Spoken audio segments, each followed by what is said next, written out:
Hello student, today we will discuss about mitochondria. So first of all, mitochondria is double membranous structure. Means आपकी जो mitochondria होती है उसपे layering कितनी होती है? दो होती है, मतलब दो मेम्ब्रेन होता है. Next point, inner membrane are folded in structure called cristae. आपको इस फिगर में दिख रहा होगा कि ये तो आपकी आउटर मेम्ब्रेन है, ठीक है. मैंने आपसे कहा कि दो मेम्ब्रेन होती है, तो आउटर मेम्ब्रेन आपकी जो होती है वो रेगुलर होती है, ठीक है. लेकिन जो आपकी इनर मेम्ब्रेन होती है उसका जो स्ट्रक्चर होता है ना वो फोल्डेड होता है. आपको फिगर में दिख रहा होगा कि इसका स्ट्रक्चर कैसा होता है, फोल्डेड होता है. मींस इन फोल्डेड स्ट्रक्चर को ही हम क्या कहते हैं, क्रिस्टी कहते हैं. अच्छा, आपके मन में एक क्वेश्चन आ रहा होगा कि जो आउटर मेम्ब्रेन है उसका स्ट्रक्चर तो बिल्कुल रेगुलर सा है, बट जो इसकी इनर मेम्ब्रेन है ये फोल्डेड क्यों है? तो इसका रीजन ये है कि माइटोकॉन्ड्रिया को एनर्जी का प्रोडक्शन करना होता है, मतलब प्रोसेस करनी है, फंक्शन करना है. और फंक्शन करने के लिए इनको सरफेस एरिया क्या करनी होती है, बढ़ानी पड़ती है. To increase the surface area these structures are in folded state, ठीक है. Now the third point is also known as semi autonomous cell. Semi autonomous cell organelles because it has its own DNA and ribosome.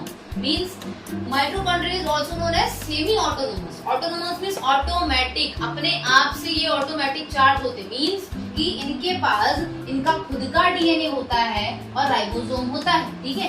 ऐसे तो mostly हम जानते हैं कि हमारा जो सेल होता है, सेल के अंदर न्यूक्लियस होता है एंड न्यूक्लियस के अंदर आपकी DNA होती है एंड साइटोप्लाज्म में आपका राइबोसोम होता है. बट आपका जो माइटोकॉन्ड्रिया है ये ऐसा सेल ऑर्गेनल्स होता है जिसके पास उसके खुद का डीएनए है, उसके खुद का राइबोसोम होता है, ठीक. The next point is it synthesize ATP hence known as power house of the cell. अच्छा, ठीक है. कहना क्या चाह रहा है कि आपके जो इनर मेम्ब्रेन में आपको जो फोल्डिंग दिख रही है, आपको यहाँ F1 पार्टिकल दिख रहा होगा, ठीक है. अब ये जो F1 पार्टिकल होते हैं यहाँ यही क्या करते हैं, एटीपी का प्रोडक्शन करेंगे. मतलब एटीपी की सिंथेसिस कहाँ होगी, F1 पार्टिकल इनकी सिंथेसिस करेंगे, ठीक है.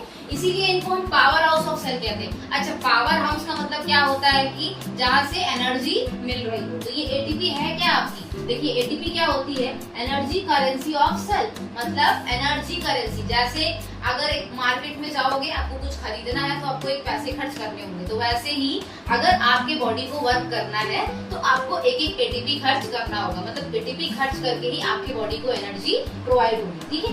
एटीपी का फुल फॉर्म क्या होता है, एडिनोसिन ट्राइफॉस्फेट. एडिनोसिन ट्राइफॉस्फेट, ठीक है. The next point is the space inside inner membrane called matrix. अच्छा, आपको ये कुछ डॉट डॉट टाइप के स्ट्रक्चर दिख रहे होंगे, ठीक है. इनर मेम्ब्रेन के अंदर जो स्पेस आपका बचता है वहां पर आपकी मैट्रिक्स फेल होती है. Space is known as matrix, ठीक.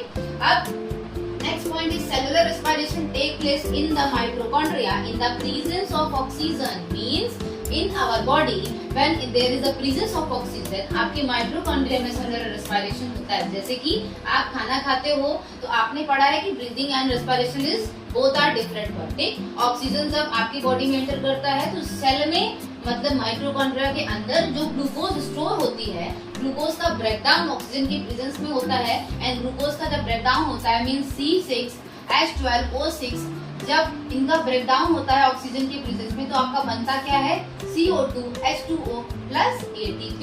एंड यही ATP कहाँ बनती है, आपके माइटोकॉन्ड्रिया के अंदर, और हमारे बॉडी को एनर्जी प्रोवाइड करता है. तो वही ATP का प्रोडक्शन कहाँ होता है, आपके माइटोकॉन्ड्रिया के अंदर होता है. इसीलिए हम बोलते हैं कि जो सेलुलर रेस्पिरेशन होती है ये प्रोसेस कहाँ होती है, माइटोकॉन्ड्रिया के अंदर होती है. So that's all student.